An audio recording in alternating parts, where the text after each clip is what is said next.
Plus du tiers des psychoéducateurs accompagnent des élèves au quotidien pour les aider à surmonter leurs difficultés d'adaptation à l'école. Que ce soit pour les aider à socialiser avec les autres élèves, pour les aider à mieux vivre la transition vers le secondaire, ou pour concilier les différentes obligations associées à la vie adulte ou académique, les psychoéducatrices et psychoéducateurs en milieu scolaire soutiennent les élèves vers l'atteinte de leur plein potentiel. Cette capsule présente donc le travail des psychoéducateurs en milieu scolaire à travers une discussion entre Martin Duclos, psychoéducateur auprès des élèves du primaire, Mélanie Desjardins, psychoéducatrice auprès des élèves du secondaire, et Stéphanie Poisson, psychoéducatrice auprès de jeunes adultes.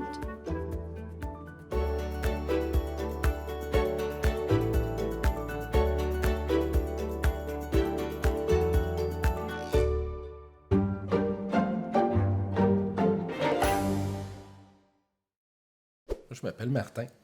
Je suis psychoéducateur au primaire, donc avec des élèves de 5 à 12 ans qui ont des besoins en termes d'habileté sociale. Dans le fond, mon travail, c'est de les aider à mieux cheminer à l'école là, pour que leur primaire soit le plus facile que possible puis le plus agréable que possible. Donc, je travaille avec des tout-petits de 5 ans qui arrivent à l'école jusqu'aux grands de 12 ans qui sont en transition vers le secondaire. Je m'appelle Mélanie, je suis psychoéducatrice au secondaire. Je travaille auprès d'une clientèle de 12 à peu près 17 ans, de secondaire 1 à secondaire 5, incluant les élèves en parcours adapté, c'est-à-dire des élèves qui sont plus en difficulté d'apprentissage, d'adaptation. Je travaille auprès d'une clientèle très diversifiée, qui ont des difficultés d'adaptation, des fois d'attention, des fois c'est une clientèle qui est en découverte de soi-même, en recherche d'identité. Moi, je m'appelle Stéphanie, je travaille dans une école pour jeunes adultes, donc les jeunes, ils ont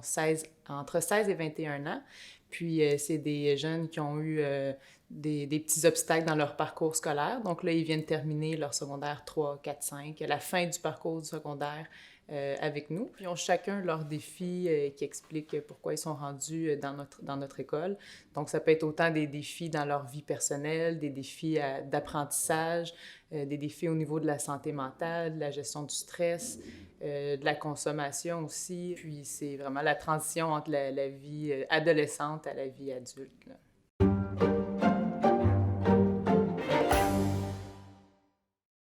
Le rôle du psychoéducateur, il y a quelque chose qui est important, c'est l'évaluation de la situation, évaluer les besoins. Donc, nous, on va peut-être prendre vraiment le temps de comprendre la situation, de comprendre le rôle de chacun là-dedans pour après être capable de choisir, comme tu dis, le moyen innovant et le moyen probant.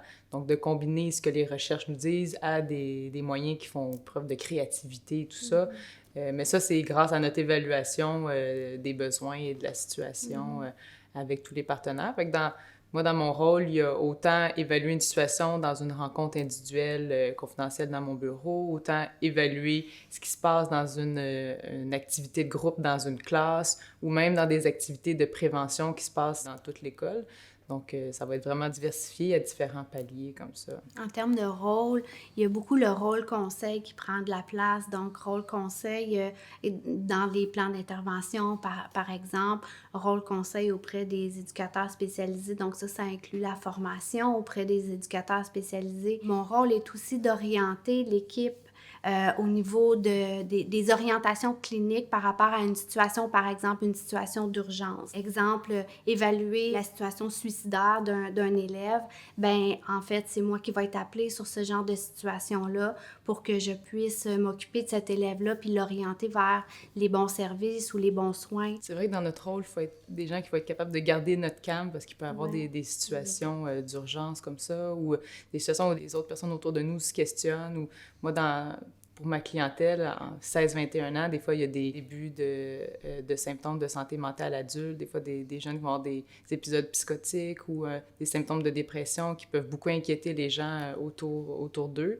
Mais nous, je pense qu'en psychoéducation, on a quand même beaucoup de connaissances sur la santé mentale, le bien-être, donc on peut rassurer ces gens-là puis essayer de trouver des solutions avec le reste de l'équipe pour réagir rapidement à ce type de situation-là.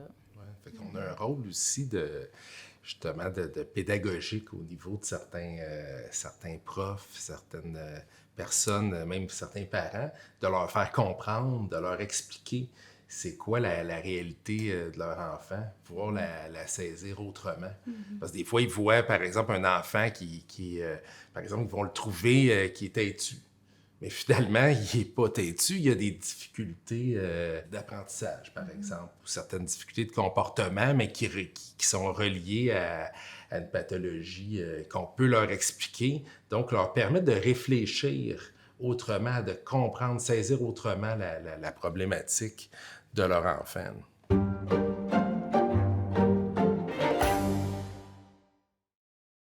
Le travail se divise de différentes façons, mais la majorité de mon temps est passé avec les élèves, donc soit des rencontres individuelles ou des activités de groupe. Aussi, j'anime beaucoup d'activités sportives, soit le midi ou en différents temps de la semaine, pour justement permettre à ces élèves-là justement de vivre du bon temps, vivre différents sports, mais aussi en même temps, ce que je fais avec eux, lorsqu'il y a un conflit qui survient lors de ces activités-là, bien, on a une belle occasion de le régler. Là. C'est intéressant ce que tu dis, parce que je pense qu'en psychoéducation, on travaille beaucoup avec le vécu partagé. Donc, tu utilises des expériences que tu vis avec eux pour apprendre la résolution de problèmes.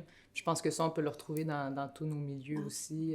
Je dirais que moi, la majeure partie, elle serait avec les élèves, parce qu'autant à l'entrée des élèves, puis on essaie d'être beaucoup aussi dans les classes. Donc, c'est sûr que les élèves sont un peu plus vieux, donc on fait des activités dans la classe, mais on fait aussi des activités à l'extérieur de l'école pour essayer d'apprendre des habiletés qui vont être utiles dans leur vie adulte, dans leur quotidien.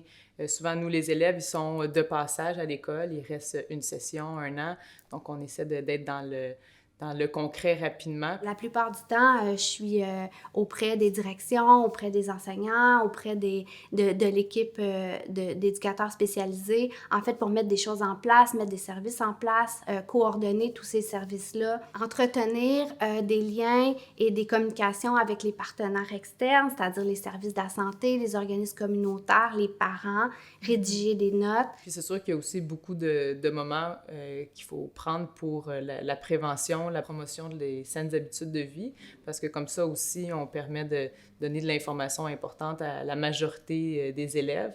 Puis après, ceux qu'on va voir en individuel, c'est pas tous les élèves, mais vraiment ceux qui ont des grandes difficultés. Donc, c'est sûr que aussi, à travers tout ça, il y a le travail avec les collègues. Donc, c'est très important de communiquer avec les enseignants, avec tous les autres professionnels qui sont dans l'école, pour pouvoir vraiment avoir une bonne communication, puis un travail concerté qui est cohérent autour de l'élève pour l'aider le plus possible, puis de l'inclure lui aussi dans cette démarche-là.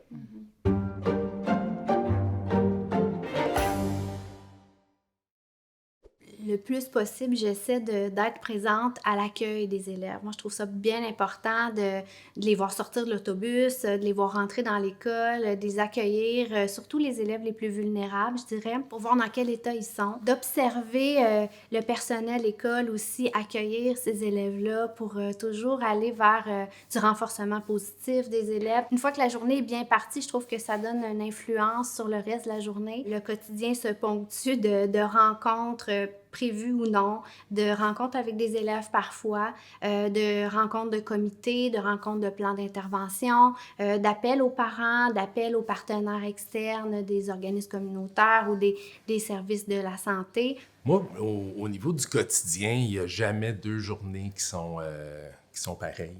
Dans le fond, j'arrive à une certaine heure, j'arrive le plus tôt possible à l'école, j'aime ça arriver tôt.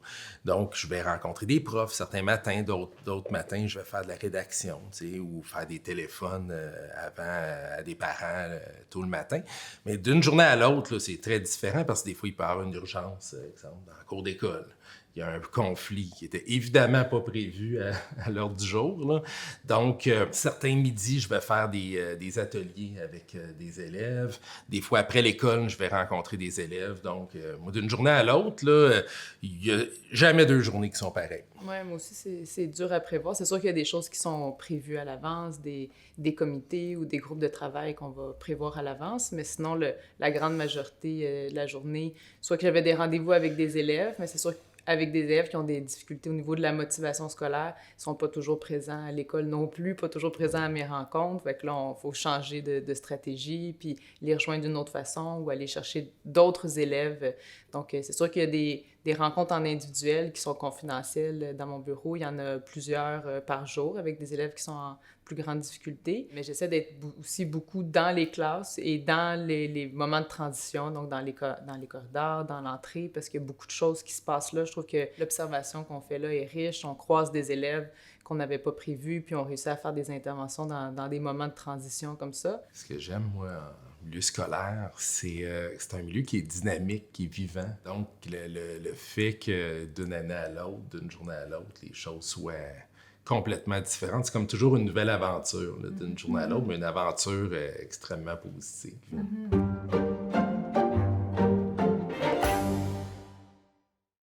Une qualité importante pour être une psychoéducatrice efficace, je pense, c'est la capacité d'adaptation. Hein? C'est là-dessus qu'on travaille auprès des élèves, auprès du personnel école, mais je pense qu'on doit se l'appliquer à nous avant tout. Donc, la capacité de s'adapter dans une situation d'urgence, avec des parents qui sont plus difficiles, avec le personnel école aussi qui vit des choses difficiles. Donc, je pense que si on a une bonne capacité d'adaptation, une bonne capacité d'improvisation aussi avec des situations qui peuvent venir de tout et partout, je pense que ça fait partie des belles qualités à avoir et à développer. Puis je pense que dans cette capacité d'adaptation-là, il y a aussi la capacité à pouvoir analyser la situation de façon micro, tu sais, de comprendre la réalité du jeune et ce qui se passe autour de lui, mais aussi d'être capable de voir côté macro, c'est-à-dire qu'est-ce qui se passe dans l'école, c'est quoi la réalité de l'école, des enseignants, puis de pouvoir bien jumeler la réalité de l'élève avec la réalité de l'école et des enseignants, parce qu'il faut vraiment prendre tout en compte pour être capable de faire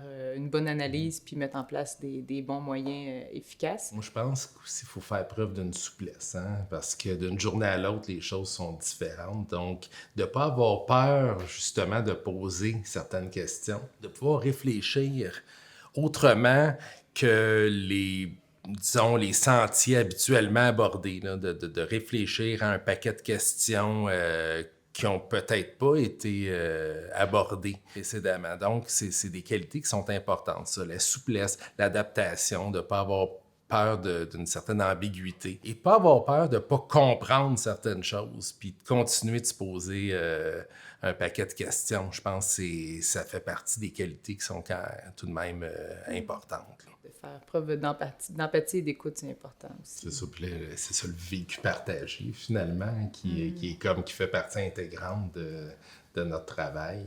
Peu importe dans quel milieu on est, hein, de vivre des expériences avec des élèves, des expériences qui sont authentiques, vraies, puis qui nous permettent d'évoluer, nous, comme personnes, avec ces jeunes-là.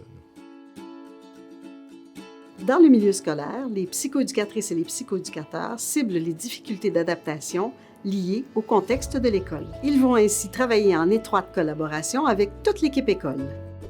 Voici quelques questions pouvant vous aider à poursuivre votre réflexion.